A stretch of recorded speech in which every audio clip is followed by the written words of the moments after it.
Olá pessoal, tudo bem com vocês? Hoje vamos falar sobre os protozoários. E o que são protozoários? Protozoários ainda são considerados agentes infecciosos, capazes aí de infectar ao hospedeiro e a partir da sua presença desencadear uma série de respostas do organismo. Assim como todos os agentes infecciosos. Os agentes infecciosos, eles infectam ao organismo do hospedeiro e a partir da sua presença, diversas respostas o organismo vai desencadear, tá? Então, os protozoários, eles são considerados micro-organismos simples, porque eles possuem apenas uma célula, mas ainda assim são capazes de causar diversos danos ao hospedeiro, tá? Dentre eles, gente, a doença aqui da toxoplasmose. Vamos falar sobre a toxoplasmose? A toxoplasmose, gente, é uma doença infecciosa causada aí pelo protozoário Toxoplasma gondii, que possui como hospedeiro definitivo os gatos e hospedeiro intermediário o humano. O que diferencia o hospedeiro intermediário e o hospedeiro definitivo? O hospedeiro definitivo é aquele em que esse protozoário já atingiu a sua forma mais madura, enquanto no hospedeiro definitivo, enquanto no hospedeiro intermediário ele ainda está em fase de desenvolvimento, diríamos assim, tá? Assim, as pessoas passam a ser infectadas por esse parasita por meio da ingestão do Toxoplasma gondii, presente na água, no solo ou nos alimentos, ou no contato direto com as fezes do gato. Por isso que nós falamos o quanto a questão da higiene ambiental, ela interfere aí nesse processo saúde-doença por contato aí com esses agentes infecciosos, tá? Então, gente, esse protozoário, ele pode fazer com que o hospedeiro entre em contato com ele através do solo contaminado, através de alimentos contaminados, ou ainda o gato, que é o hospedeiro definitivo, eliminar esses protozoários nas fezes, e aí o hospedeiro intermediário, que é o humano, entrar em contato com esses agentes infecciosos. Vamos falar dos principais sinais e sintomas. Ela é assintomática, ou seja, ela não apresenta sinais e sintomas, mas ainda assim esse agente infeccioso estará sobre o organismo do hospedeiro, tá? Os principais sintomas com a toxoplasmose: aparecimento de ínguas no pescoço, dor de cabeça, manchas vermelhas, febre e dores musculares. Por que teremos aí essas ínguas no pescoço? Porque essas ínguas no pescoço, gente, elas estão relacionadas aí ao sistema linfático, né? Onde nós temos as nossas células de defesa que reconhecerão a presença desse agente infeccioso, desse protozoário e trabalharão arduamente para nos defender. Então, por isso que quando nós temos um processo infeccioso, nós temos aí algumas glândulas que ficam aumentadas, dentre elas essas no pescoço, justamente por conta desse trabalho mais ostensivo, mais intenso das nossas células de defesa, como eu já expliquei a vocês. O paciente vai apresentar dor no corpo, como quase em todos os quadros aí infecciosos é bem comum, dor no corpo, febre e mal-estar. A febre é um mecanismo de defesa, a professora fala muito isso. Quando o sistema nervoso central, células de defesa, reconhece a presença do invasor, vão criar uma série de mecanismos para defender o hospedeiro, dentre eles o aumento da temperatura corporal, porque teoricamente esses agentes infecciosos não suportariam esse aumento aí da temperatura. O tratamento da toxoplasmose, vamos falar sobre ele? O tratamento é feito com o objetivo de eliminar o parasita do organismo, ou seja, não tem como nós tratarmos de uma doença infecciosa se nós não removermos o parasita causador da doença, tá? A doença ela pode continuar um pouco mais branda, mas a presença desse micro-organismo continuará a desencadear uma série de respostas do organismo. Então, logo assim, o tratamento ele consiste na eliminação desse parasita, tá? Sendo recomendado pelo uso alguns medicamentos com ação parecida com ações de antibióticos, tá? Durante a gravidez, o tratamento ele é importante para evitarmos aí as malformações, porque esse protozoário ele pode ser passado via placentária de mãe para o feto, de modo a causar diversas malformações congênitas. E o que são malformações congênitas? São aquelas malformações em que o feto no útero materno não desenvolve ali os seus órgãos adequadamente pela presença desse parasita. Então, para que nós possamos evitar esse quadro, por isso que é tão importante os exames pré-natais, que são capazes de detectar a presença de agentes infecciosos no organismo materno, a fim de evitarmos essa transmissibilidade de mãe para o feto, tá?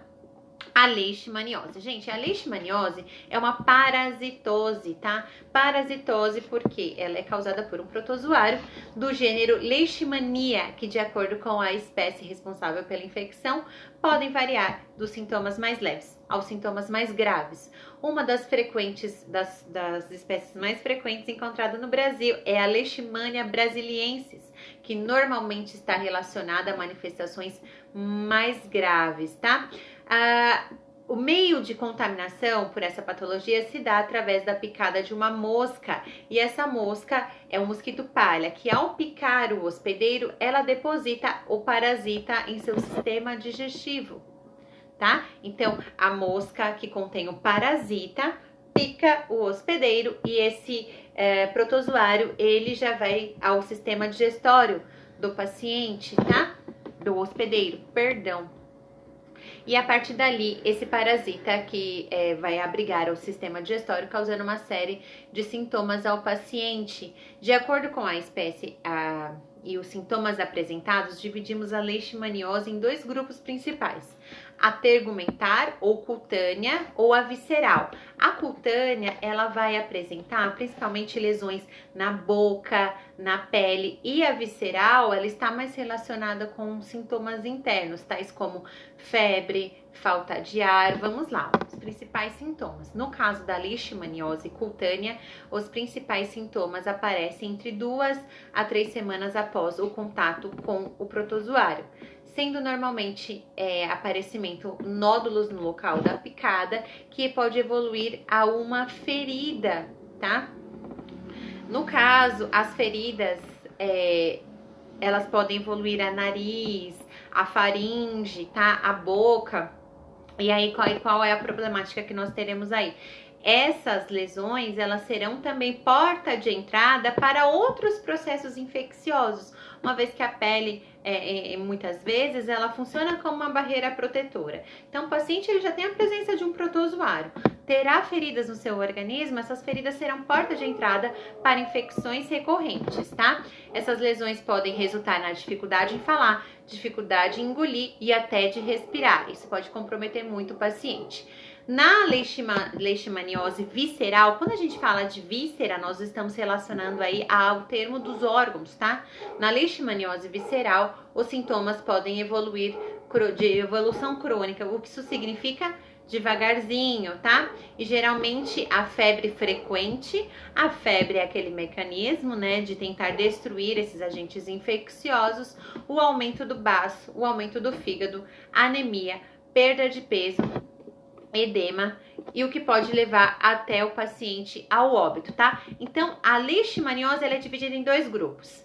A cutânea, que traz lesões na boca, na laringe, no nariz, trazendo dificuldade de respirar, de deglutir, de mastigação, obviamente também de respiração, e sendo porta de entrada para outras infecções, enquanto a leishmaniose visceral, ela faz com que os órgãos, como o fígado, o baço, fiquem aumentados, e isso pode trazer uma série de complicações no organismo do hospedeiro e pode evoluir até ao óbito, tá? O comprometimento no fígado, no baço, anemia, isso pode levar o paciente ao óbito. Temos outra patologia aqui também, a tricomoníase. Essa tricomoníase, gente, é considerada aí como uma DST, uma doença sexualmente transmissível, em que esse parasita, ele é transmitido de um hospedeiro a um possível novo hospedeiro durante o ato sexual. A tricomoníase é uma doença infecciosa e sexualmente transmissível dentro aí das DSTs, dentro das inúmeras DSTs que nós vamos abordar também, né? Que é causada pelo protozoário Trichomonas sp, sendo a espécie mais encontrada o Trichomonas vaginalis. A infecção por esse parasita pode aparecer tanto em homens quanto em mulheres, causando sintomas parecidos. Nas mulheres, gente, a tricomoníase dura de 3 a 20 dias para aparecer. Então, ela entra em contato com esse protozoário, mas só dentro desse tempo de 3 a 20 dias que a doença vai vir à sua fase sintomática, tá? Corrimento, verde, amarelo esverdeado, dor ao urinar e forte dor durante as relações sexuais, tá? Nos principais sintomas aos homens, vontade abundante e desconforto em urinar. Então, ele tem um desconforto em urinar por conta da presença desse protozoário e também tem uma vontade muito intensa de urinar, tá? O tratamento, obviamente, é feito aí de antibióticos e é muito importante que os parceiros, os dois, sejam tratados simultaneamente para que assim, de fato, a gente chegue à resolução do problema, tá? A doença de Chagas. A doença de Chagas também é conhecida como trypanossomiase americana. É uma doença infecciosa causada pelo Trypanosoma cruzi. Essa doença é transmitida pela picada do inseto, comumente conhecido como um barbeiro, que libera o parasita quando a pessoa coça. Então, a pessoa coça e aquele parasita acaba por entrar ali na corrente sanguínea, tá? Então, pessoal, a doença de Chagas, os principais sintomas. A doença de Chagas, ela varia muito de acordo com os sintomas do hospedeiro. Lembra que nós falamos que as condições do hospedeiro, elas são totalmente determinantes ali para dizer sobre a gravidade de uma patologia. Podendo ser assintomática, em que o parasita fica no organismo sem causar nenhum dano, ou então tendo complicações das mais leves a mais graves. Tudo depende da condição ali do hospedeiro. Os principais sintomas da doença de Chagas são, obviamente, febre, edema no local da picada, o aumento do fígado e do baço, a dor dos gânglios linfáticos, como eu disse, nos gânglios linfáticos, as células de defesa estarão sendo liberadas e isso pode provocar uma dor por conta dessa produção excessiva, tá? E mal-estar em geral, tá? Além disso, é comum que haja comprometimento cardíaco, havendo aí o aumento do coração, porque o coração precisará distribuir mais sangue aos órgãos e tecidos e, obviamente, ele ficará ali, terá uma alteração em sua forma, tá? A giardíase.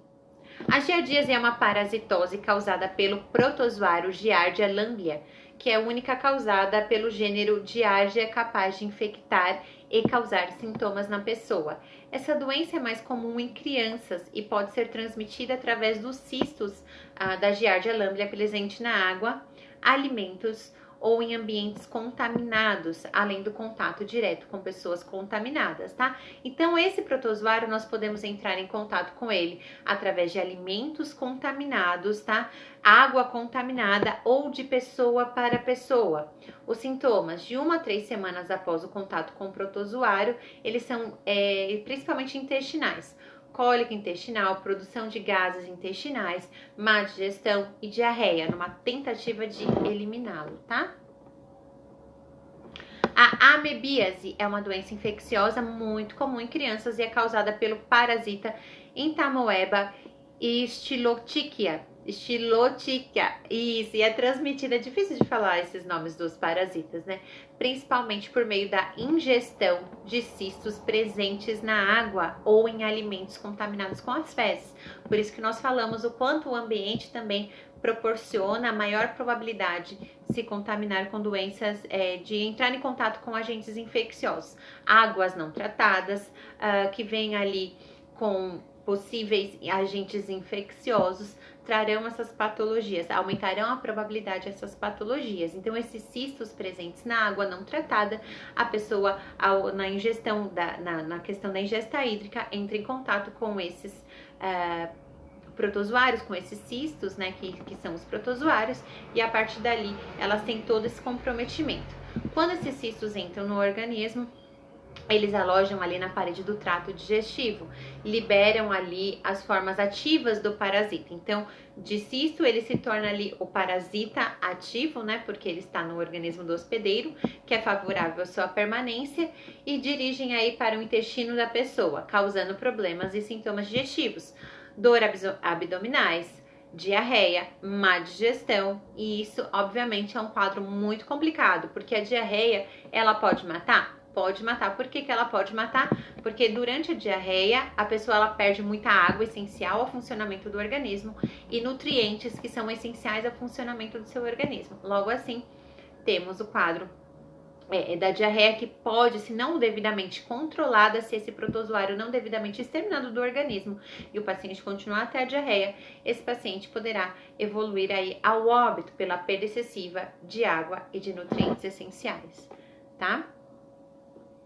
Principais sintomas. Então, esse protozoário, ele pode permanecer no organismo sem causar sintomas por anos, é o período de incubação. Isso também depende da questão das condições do hospedeiro, tá?